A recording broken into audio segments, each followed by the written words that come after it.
Hey guys, welcome back to my channel.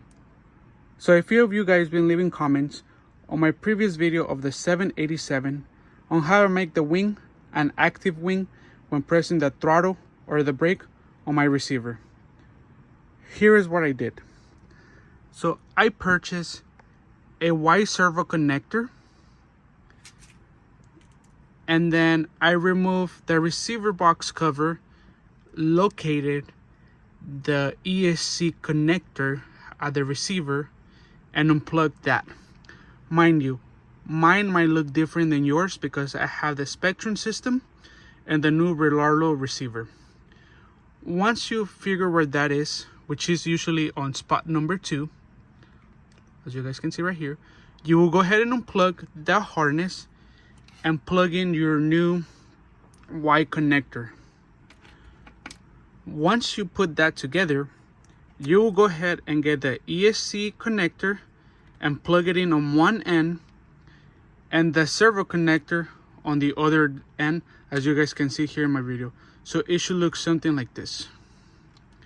Once you finish with the receiver, then you will come to the back of the car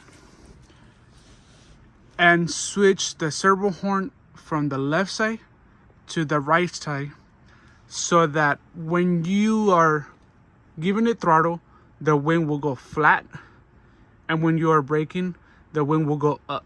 As you guys can see right now, I will go ahead and turn on my car.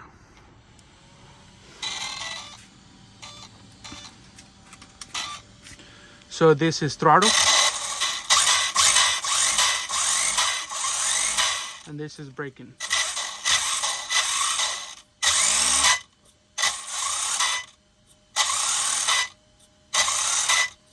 You guys can see right here, I'm only using one finger.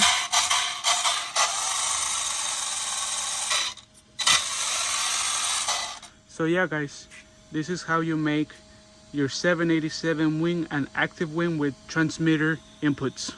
You don't have to switch anything on that transmitter. Just plug it in the way I showed you guys earlier, and you should be good to go. Thanks for watching. Don't forget to hit the like button and subscribe.